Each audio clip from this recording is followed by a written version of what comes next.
faf'al ma tu'mar satajiduni insyaallah minas sabirin. Allahu akbar, Allahu akbar, Allahu akbar, walillahil hamd. Hadirin jamaah salat Idul Adha rahimakumullah. Mengawali khutbah Id pada pagi hari yang penuh keberkahan ini, khatib berwasiat kepada diri khatib pribadi juga kepada para jamaah sekalian untuk senantiasa berusaha meningkatkan keimanan dan ketakwaan kita kepada Allah Subhanahu wa taala kapanpun dan dimanapun kita berada, serta dalam keadaan sesulit apapun dan dalam kondisi yang bagaimanapun, dengan cara melaksanakan segenap kewajiban dan menjauhi segala larangan Allah Subhanahu wa taala. Allahu akbar, Allahu akbar, Allahu akbar, walillahil hamd. Ma'asyiral muslimin rahimakumullah. Keluarga Nabi Ibrahim alaihissalam adalah keluarga yang mulia. Bahkan diproyeksikan bahwa keluarga inilah yang mampu menjadi teladan bagi semua umat manusia.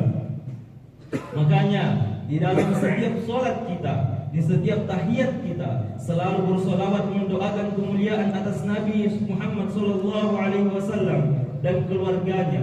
Allahumma sholli ala sayyidina Muhammad wa ala ali sayyidina Muhammad.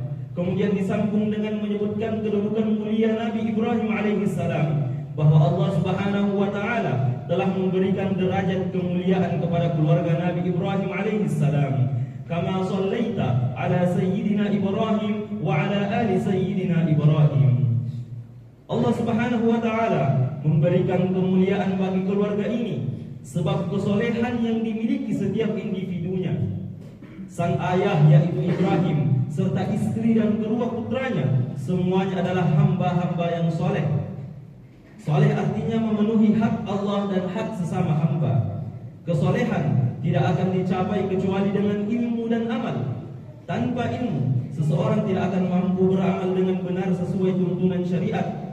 Dan ilmu tanpa amal tidak akan mendekatkan diri kepada Allah dan tidak akan mengantarkan seseorang menjadi pribadi yang soleh. Ada banyak sekali sisi kesolehan keluarga Nabi Ibrahim yang dapat kita teladani. Di antaranya adalah yang pertama, Nabi Ibrahim, sosok ayah yang visioner, penuh cinta serta sangat kuat memegang teguh akidah dan syariat. Allah Subhanahu wa taala berfirman, "Ma kana Ibrahim Yahudiyyan wala Nasraniyyan, walakin kana hanifan muslima wa ma kana minal musyrikin." Artinya, Ibrahim bukanlah seorang Yahudi dan bukan pula seorang Nasrani, melainkan dia adalah seorang yang memegang teguh Islam. Dia bukan pula termasuk golongan orang-orang yang musyrik. Quran Surah Al-Imran ayat 67. Nabi Ibrahim sebagaimana nabi-nabi yang lain adalah maksum, artinya selalu dijaga oleh Allah Subhanahu wa taala dari kekufuran atau syirik, dosa-dosa besar ataupun dosa-dosa kecil yang menunjukkan kehinaan jiwa, baik sebelum maupun setelah diangkat menjadi nabi. Nabi Ibrahim tidak pernah sedikit pun meragukan ketuhanan Allah Subhanahu wa taala. Beliau tidak pernah menyembah selain Allah, tidak pernah menyembah bulan, bintang dan matahari. Nabi Ibrahim tidak pernah menjual berhala bersama ayahnya. Jika kita sebagai seorang ayah, maka mari kita contoh sikap dan cara Nabi Ibrahim dalam membina keluarga. Salah satunya adalah pentingnya mendidik anak dengan ketauhidan dan keteladanan yang mulia. Nabi Ibrahim tidak hanya mengajarkan tentang Allah melalui ucapan kata, tetapi juga melalui perbuatan nyata. Nabi Ibrahim menunjukkan kesungguhan dalam beribadah. Ia jujur dalam bersikap, teguh dalam menjalani kehidupan yang penuh tantangan dan tak pernah goyah. Orang tua masa kini harus menyadari bahwa anak belajar lebih cepat melalui teladan, bukan hanya perkataan dan perintah. Selain itu, Nabi Ibrahim juga memberikan ruang kepada putranya Nabi Ismail alaihissalam untuk menyampaikan pendapatnya, misalnya dalam peristiwa besar penyembelihan. Meskipun perintah itu datang dari Allah Subhanahu wa taala, Nabi Ibrahim tetap berdialog dengan anaknya untuk meyakinkan. Hal ini terekam dalam Quran surah As-Saffat ayat 102. Falamma balagha ma'ahu as-sa'ya qala ya bunayya inni ara fil manami anni adbahu fanzur madza tara. Ketika anak itu sampai pada umur ia sanggup bekerja bersamanya, ia Ibrahim berkata, "Wahai anakku sayang, sesungguhnya aku bermimpi bahwa aku menyembelihmu. pikirkanlah apa pendapatmu. Yang dilakukan Nabi Ibrahim ini adalah bentuk penghargaan kepada anak tercinta, dimulai dengan panggilan sayang ya bunayya, yang mana dalam bahasa Arab berarti wahai anakku tersayang. Kemudian dilanjut dengan menyampaikan perintah dari Allah dalam bentuk meminta pendapat, bukan menyuruh dan memaksa. Fanzur madza tara, pikirkanlah apa pendapatmu. Ini adalah contoh baik komunikasi dua arah dalam keluarga. Ini adalah hal yang sangat penting untuk ditanamkan dalam kehidupan rumah tangga, terlebih saat anak sudah mencapai usia remaja atau dewasa. Ma'asyiral muslimin rahimakumullah, kisah Nabi Ibrahim dan istrinya Siti Hajar juga mengajarkan tentang keikhlasan dalam menghadapi ujian kehidupan. Mereka diuji dengan berbagai cobaan berat, dengan berbagai tantangan. Mereka sempat lama tak memiliki keturunan, hingga saat diberkahi keturunan, turun perintah dari Allah Subhanahu wa taala untuk meninggalkan mereka berdua di padang tandus di kota Mekkah. Kasih sayangnya yang mendalam kepada anak dan istrinya harus ia korbankan demi kepatuhannya pada perintah Allah Subhanahu wa taala.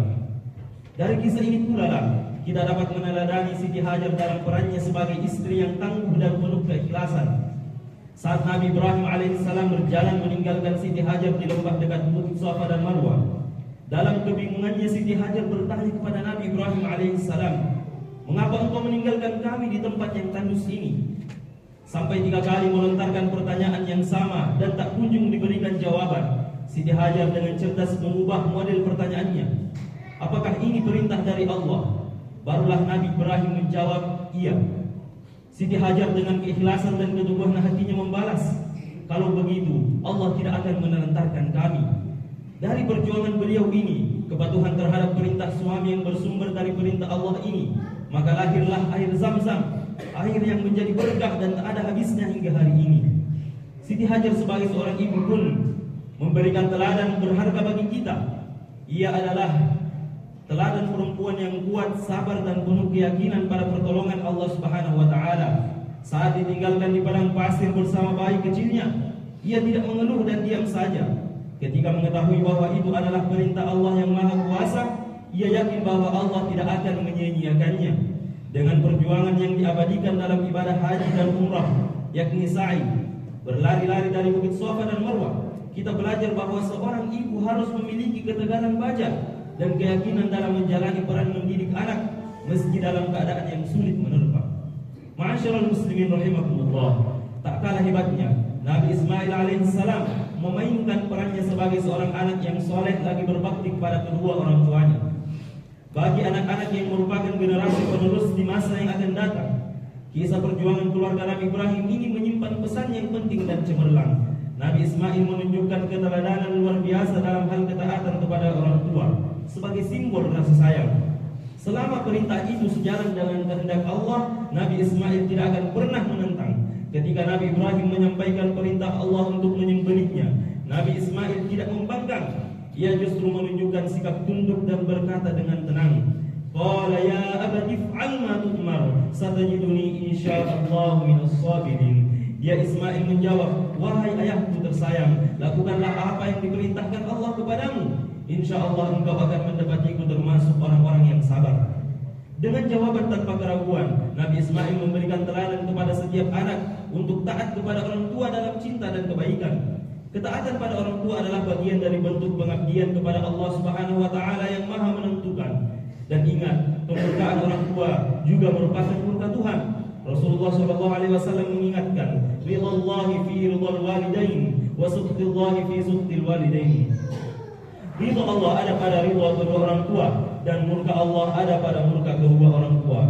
Selain ketaatan, Nabi Ismail juga memberikan teladan dalam hal keberanian dan kesabaran menghadapi ujian. Ia tidak lari dari takdir, tidak menangis dan tidak mempertanyakan keputusan Allah yang berat ia rasakan. Ia memahami bahwa semua perintah Allah pasti mengandung hikmah dan pelajaran. Prinsip ini menjadi modal penting bagi anak-anak yang kini hidup di beda zaman. Para generasi muda tidak boleh gampang menyerah dan terus menguatkan keyakinan bahwa setiap ujian dalam kehidupan adalah sarana untuk menjadi pribadi yang lebih kuat dan tahan pada cobaan. Yang tidak kalah penting, Nabi Ismail juga menunjukkan bahwa ia memahami perjuangan dan keputusan ayahnya. Ia tidak menyalahkan Nabi Ibrahim karena hendak menyembelihnya. Ia tahu bahwa itu adalah perintah dari Allah Subhanahu wa taala. Para generasi muda harus belajar menghargai jerih payah orang tua yang berjuang demi kebaikan mereka. Meskipun terkadang keputusan orang tua terasa berat dan tidak sesuai dengan keinginannya. Ma'asyiral muslimin rahimakumullah. Dari kisah keteladanan keluarga Nabi Ibrahim di atas, kita bisa menarik kesimpulan dalam membangun keluarga yang mulia, keluarga yang diidam-idamkan, keluarga yang dibangun bukan hanya atas dasar hubungan biologis, tetapi atas fondasi spiritualitas, kasih sayang dan pengorbanan. Keluarga yang seperti ini hanya dapat dibangun bila setiap individu di dalamnya memainkan perannya masing-masing. Hingga sosok utama Ibrahim alaihissalam, Siti Hajar, Ismail alaihissalam masing-masing menghadirkan teladan yang luar biasa yang relevan sepanjang zaman. Barakallahu lana fi hadzal yawm wa waffaqana li ta'atihi wa hifzihi wa wahdatina wa taqabbala minna a'malana innahu huwas samiul 'alim. Astaghfirullah li wa lakum fastaghfiruhu innahu huwal ghafurur rahim.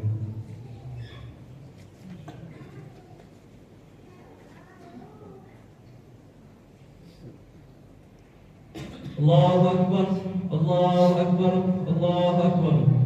Allahu akbar, Allahu akbar, Allahu akbar. Allahu akbar, Allahu akbar, Allahu akbar.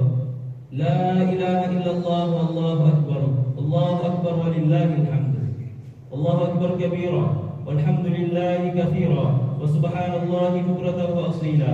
Asyhadu an la ilaha illallah wahdahu la syarika lah. Ilahun lam yazal ala kulli syai'in wakila. وأشهد أن محمدا عبده ورسوله وحبيبه وخليله أكرم الأولين والآخرين المبعوث رحمة للعالمين. اللهم صل وسلم على سيدنا محمد وعلى آله وأصحابه ومن كان لهم من التابعين صلاة دائمة بدوام السماوات والأرضين. أما بعد فيا أيها الحاضرون اتقوا الله حق تقاته وذروا الفواحش ما ظهر منها وما بطن وحافظوا على الطاعة وحضور الجمعة والجماعة والصوم وجميع المأمورات والواجبات. واعلموا أن الله أمركم بأمر بدأ بنفسه وثنى بملائكة المسبح بكرسي. اللهم اغفر للمسلمين والمسلمات والمؤمنين والمؤمنات الأحياء منهم والأموات. اللهم ادفع أن البلاء والغلاء والوباء والفحشاء والمنكر والبغي والسيوف المختلفة والشدائد والمحن ما ظهر منها وما بطن من بلدنا هذا خاصة ومن بلدان المسلمين عامة إنك على كل شيء قدير. ربنا اغفر لنا ولوالدينا وارحمهم كما ربونا صغارا. ربنا آتنا في الدنيا حسنة وفي الآخرة حسنة وقنا عذاب النار. عباد الله إن الله يأمركم بالعدل والإحسان وإيتاء ذي القربى وينهى عن الفحشاء والمنكر